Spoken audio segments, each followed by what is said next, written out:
Beautiful soul, welcome to Astra Amora. आपका मेरे channel पर बहुत बहुत स्वागत है। तो आइए आज की ये रीडिंग स्टार्ट करते हैं। आज की ये रीडिंग स्पेशली रिलेशनशिप सिचुएशंस के लिए है। ये एक टाइमलेस रीडिंग है और जब भी आप इससे देख रहे हैं, अगर ये आपको अट्रैक्ट कर रहा है तो ये मैसेज आपके लिए ही है। अपने पार्टनर को, पर्सन को माइंड में रखिए, उनका नाम लीजिए, उनकी एनर्जी फील कीजिए और एक डीप ब्रेथ लीजिए। तो let's see what the cards want to tell you about this connection. तो पहला कार्ड है 10 ऑफ कप्स। तो पास्ट एनर्जी में आपको मिला है 10 ऑफ कप्स। तो इस कनेक्शन में कभी ना कभी जेन्युइन इमोशनल हैप्पीनेस थी आपके रिलेशन में। ये सिर्फ अट्रैक्शन नहीं था, यहाँ एक इमोशनल बॉन्डिंग मुझे दिख रही है और ये फ्यूचर इमेजिन करने वाली एनर्जी थी।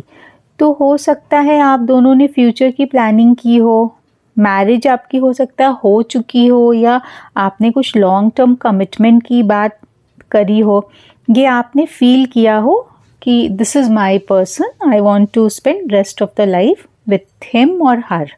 सो 10 ऑफ कप्स बताता है कि इमोशंस फेक नहीं थे, लेकिन कभी कभी हम जिस हैप्पीनेस को पकड़ के रखना चाहते हैं वही एक्सपेक्टेशन बन जाती है, और जब रियलिटी स्लाइटली शिफ्ट होती है तो फिर हमें हर्ट होता है कि ये एक्सपेक्टेशन हमारी फुलफिल नहीं हो रही है।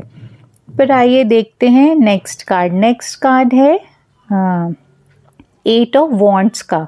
तो प्रेजेंट एनर्जी में है 8 ऑफ वॉन्ड्स, तो ये सडन कम्युनिकेशन का कार्ड है। तो हो सकता है कि आपका इस वक्त रिलेशनशिप में फास्ट मैसेजेस आप लोग एक्सचेंज कर रहे हो, सडन टॉक्स हो जाते हो, या सडन साइलेंस के बाद आप लोग कांटेक्ट करते हो। तो कुछ तो मूवमेंट हो रहा है जैसे कि, लेकिन यहाँ पे आप दोनों के बीच में एनर्जी स्टैग्नेंट नहीं है। और अगर करेंटली आप लोग डिस्टेंस में हैं तो भी यूनिवर्स को दिख रहा है कि मूवमेंट आएगा, लेकिन स्पीड के साथ क्लैरिटी नहीं आई तो मिसअंडरस्टैंडिंग भी हो सकती है। तो यहाँ पे क्लैरिटी का होना बहुत ज़रूरी है, इसलिए अभी इम्पल्सिव रिएक्शन से बचना इम्पॉर्टेंट है आपके लिए। आइए अब देखते हैं कि आप लोगों के रिलेशन के बीच में हर्डल क्या आ रहा है। तो थर्ड कार्ड है वॉन्ट्स का, 7 ऑफ वॉन्ट्स का। तो हर्डल में आया है 7 ऑफ वॉन्ट्स। ये ईगो डिफेंस का कार्ड है, दोनों साइड से गार्ड अप हो रहा है ईगो। तो यहाँ पे मुझे जो एनर्जी फील हो रही है वो है कि कोई अपनी फीलिंग्स ओपनली नहीं बोल रहा है, या कोई हर्ट होने से बच रहा है, कोई अपनी पोजीशन डिफेंड कर रहा है। तो हो सकता है कि आपको लग सकता है कि आपको अपनी वैल्यू प्रूव करनी पड़ रही है बार बार रिलेशन में, या आपका पर्सन कॉन्स्टेंटली डिफेंसिव हो सकता है। प्रॉब्लम लव की यहाँ पे लव की कमी की नहीं है, प्रॉब्लम यहाँ बॉन्डिंग की नहीं है। प्रॉब्लम जो मुझे दिख रही है वो वल्नरेबल सिचुएशन दिख रही है। तो दोनों में से कोई एक सॉफ्ट नहीं हो रहा, और जब दोनों स्ट्रॉन्ग बनने की कोशिश करते हैं तो कनेक्शन थोड़ा सा रिजिड हो जाता है। तो यहाँ पे बॉन्डिंग थोड़ी रिजिड दिख रही है। फिर आइए देखते हैं नेक्स्ट कार्ड क्या है। फ्यूचर में आपको क्या सिचुएशन आने वाली है। तो फ्यूचर का कार्ड आया है किंग ऑफ स्वॉर्ड्स का। तो इसमें किंग ऑफ स्वॉर्ड्स में ये होता है कि ये इमोशनल आउटबर्स्ट का फ्यूचर नहीं है। यहाँ पे आपको मैच्योर कॉन्वर्सेशन का फ्यूचर है। इस कनेक्शन में जो भी आपके रिलेशन में क्लैरिटी आएगी वो आपको अपनी क्लियर बाउंड्री सेट करनी है, ऑनेस्ट कम्युनिकेशन रखना है अपने पार्टनर के साथ, और ट्रस्ट करना है बिना किसी ड्रामा, विदाउट ड्रामा। तो हो सकता है आप डिसाइड करो या तो क्लियर कमिटमेंट हो या फिर क्लियर क्लोजर का। तो किंग ऑफ स्वॉर्ड्स बोलते हैं कि इमोशनली मैच्योर डिसीजन आएगा। ये एनर्जी कोल्ड नहीं है, यहाँ पे बैलेंस्ड दिख रही है, और अब हार्ट और माइंड दोनों साथ चलेंगे।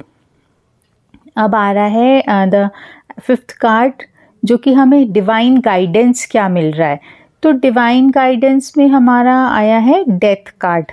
तो यहाँ डेथ का मतलब नेचुरल डेथ नहीं है, डेथ का मतलब है न्यू बिगनिंग जैसा। तो ये कार्ड रिलेशनशिप एंडिंग का डायरेक्ट सिग्नल नहीं है कि आपका रिलेशनशिप एंड हो रहा है, ऐसा कुछ नहीं हो रहा है यहाँ पे।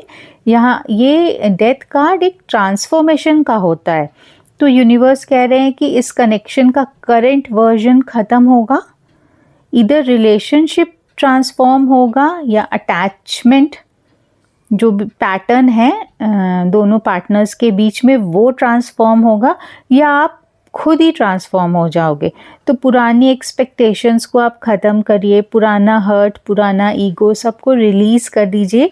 इन सबको रिलीज़ करना होगा, तभी हमें न्यू बिगनिंग पॉसिबल है। तो डेथ कार्ड के बाद ही रीबर्थ आता है, तो यहाँ पे रीबर्थ ऑफ रिलेशनशिप है। आप अपना रिलेशन अपना यहाँ रिन्यू कर सकते हैं। और ओवरऑल जो मुझे यहाँ पे रिलेशनशिप मैसेज मैं पिक हो रहा है, एनर्जी जो पिक हो रही है कि आपका कनेक्शन कभी भी फेक नहीं था, हमेशा से इमोशंस आपके पार्टनर के लिए रियल थे। आप लोग एक दूसरे पे बहुत ट्रस्ट करते थे, आपने रिलेशन बहुत अच्छे मन से स्टार्ट किया था। तो अभी भी आप ट्राई करेंगे तो आप अपना रिलेशन रिवाइव कर सकते हैं। तो अभी स्पीड है लेकिन डिफेंस भी कर रहे हैं, तो आपको फ्यूचर में क्लैरिटी आएगी और डिवाइन लेवल पर ट्रांसफॉर्मेशन होगा। तो आपको चूज़ करना होगा कि फियर से ऑपरेट करना है रिलेशन में या ग्रोथ से करना है। तो ऑब्वियसली आप ग्रोथ से करिए और आपको डेफिनेटली आपका रिलेशन नर्चर करेगा। तो अगर आपको ये रीडिंग रेजोनेट हुई है तो आप कमेंट में लिख सकते हैं, मुझे कमेंट कर सकते हैं, I choose transformation in love. और आप ध्यान में रखिए कि हेल्दी लव जो है वो क्लैरिटी से आता है, कन्फ्यूजन से नहीं आता है। तो अपने बीच में क्लैरिटी रखिए, अपना रिलेशन नर्चर करिए और अपने पार्टनर पे ट्रस्ट करिए।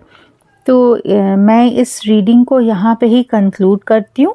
मैं नेक्स्ट वीडियो में मिलूँगी और I am sending you strength, healing and clarity and see you in the next reading.